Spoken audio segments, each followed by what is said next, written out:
dahulu. Silakan yang pimpin Mas Ilyas. Teman-teman usia berdoa mulai.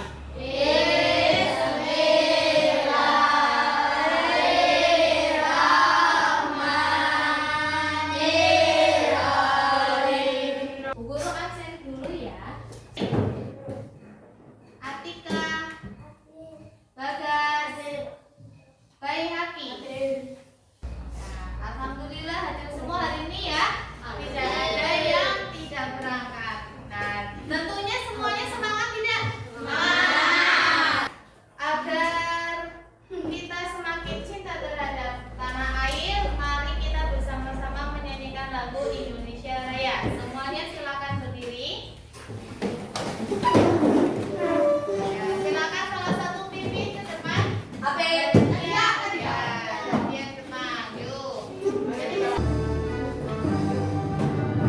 Indonesia tanah airku, tanahku darahku. Di sanalah aku berdiri, carikan duriku. Nah, silakan duduk kembali semuanya. Terima kasih Mbak Nadia. Nah, seperti biasa sebagai pembiasaan sebelum untuk pertemuan kali ini silakan kita bersama-sama membaca surat Al-Maun. Diawali dengan ta'awudz dulu bareng-bareng. 1, 2, 3.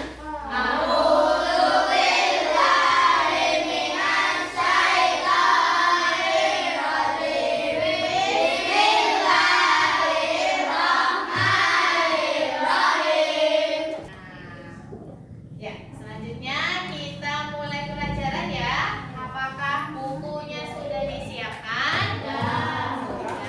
Termasuk juga minggu kemarin kita sudah belajar tentang materi apa ya? Masih ingat? Apa? Asmaul Husna. Jumlahnya semuanya ada berapa? 9. Nah, minggu kemarin kita sudah pelajari 5 dari 99 tersebut. Apa saja, ada yang masih ingat?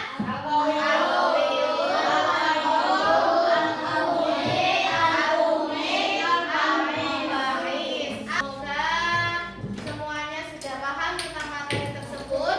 Dan pertemuan kali ini kita akan melanjutkan ke bab selanjutnya, yaitu bab 4 tentang hidup lapang dengan berbagi ya. Salah satu komponen dari berbagi itu adalah zakat ya. Nah, hari ini kita akan belajar materi tentang zakat ya.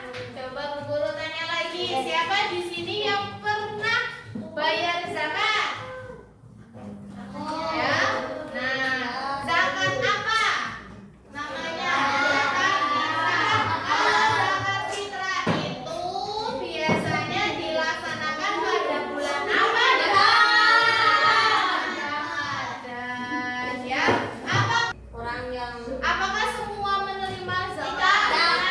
Agar lebih paham lagi, kita akan pelajari lebih mendalam tentang apa itu zakat, siapa saja yang dapat menerima zakat, dan lain-lain. Tujuan pembelajaran pada pagi hari ini yaitu peserta didik dapat memahami ketentuan zakat, jenis-jenisnya, dan golongan yang berhak menerima zakat. Dan yang kedua, Bu Guru harap kalian dapat menunjukkan sikap peduli dan berbagi melalui penerapan zakat dalam kehidupan sehari-hari. Pengertian zakat itu artinya apa secara bahasa? Zakat berasal dari kata zako, yuzaki, tasbiyah yang memiliki arti bersih, suci, dan bertambah. Secara istilah yaitu mengeluarkan sebagian harta tertentu yang diberikan kepada golongan tertentu dengan beberapa syarat. Apakah semua orang bisa menerima zakat? Setidaknya ada 8 golongan orang yang berhak menerima zakat. Ya, yang pertama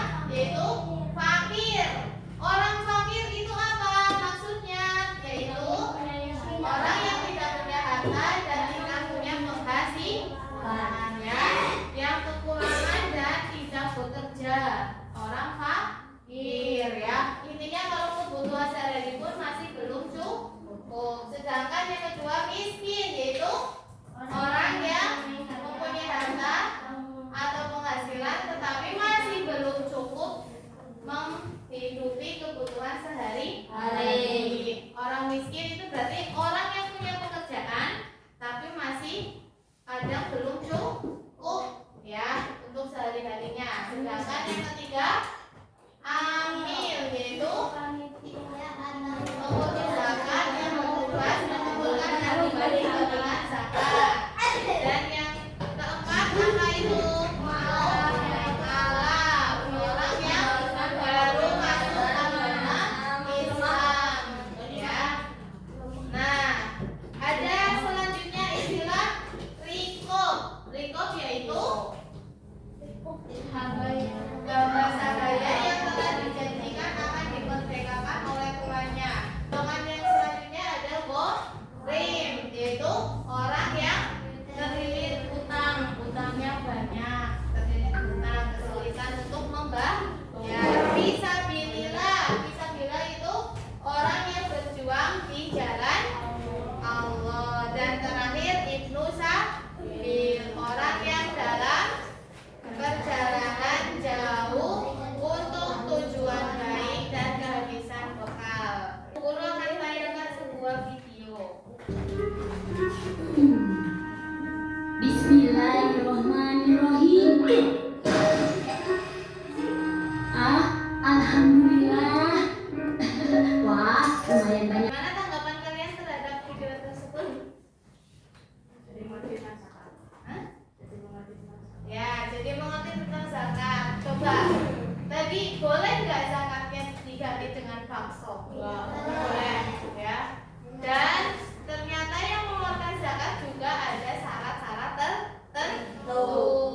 Biar kalian lebih memahami tentang golongan-golongan orang penerima zakat atau istilahnya itu mustahik, ya. Mustahik zakat. Nah, ini ada sebuah lagu, boleh kita lafalkan bareng-bareng pakai nada naik becak. 1, 2, 3. Ada 8 golongan yang berhak terima zakat. Fakir, miskin, alam, tukang, fisabilillah, Ibnu Sabil dan Gorim, amil zakat dan rikob. Mereka semua itu mustahik zakat. Sampai sini ada pertanyaan apa tidak? Ada. Apa? Ya. Anak yatim, apakah anak yatim juga wajib terima zakat atau belum? Ya, yuk kira-kira anak yatim masuk ke golongan penerima zakat apa tidak? Hmm?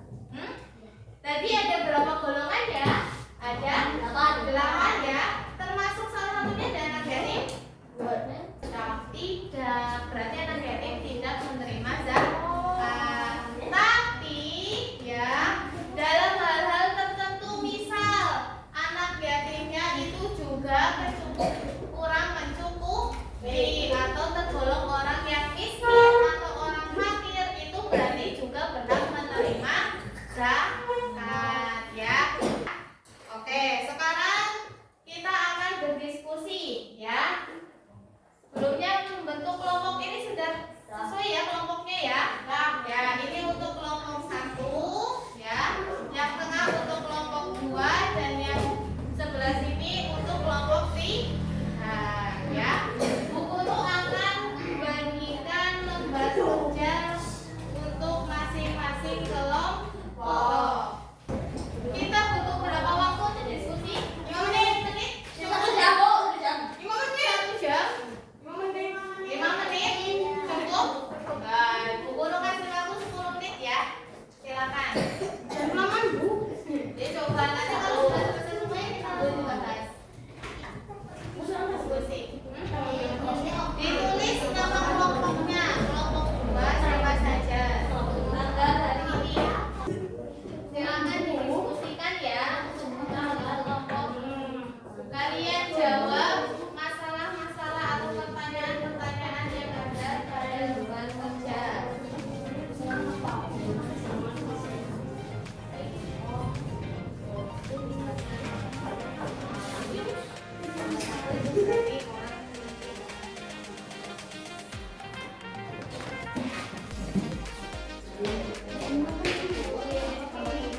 kain untuk mempertahankan usahanya. Karena pandemi, ia tidak mampu melunasi utangnya. Padahal utang tersebut digunakan untuk modal usaha yang halal. Apakah Hulairah termasuk dalam golongan mustahik zakat? Mengapa? Enggak. Termasuk karena Hulairah orang yang tidak bisa bayar utang atau boleh. Pak, ada berapa golongan yang berhak menerima zakat? Tuliskan 5 yang kamu ingat. Fakir, miskin, gharim, fisabilillah, ibnu sabil. Nah, dari kelompok 2 mungkin kelompok lain ada yang mau menanggapi atau bertanya? Oh ya, kelompok 1 tanya apa? Misalkan ada orang kaya tapi banyak hutangnya, apa boleh menerima zakat? Kalau ada orang kaya tapi banyak hutangnya, boleh nggak menerima zakat? Tapi dia kaya. Tidak. Ya. Alas jawaban kelompok 2 tidak. Karena apa kira-kira? Karena orang kaya masuk ke 8 golongan bukan? Bukan. Tidak. Karena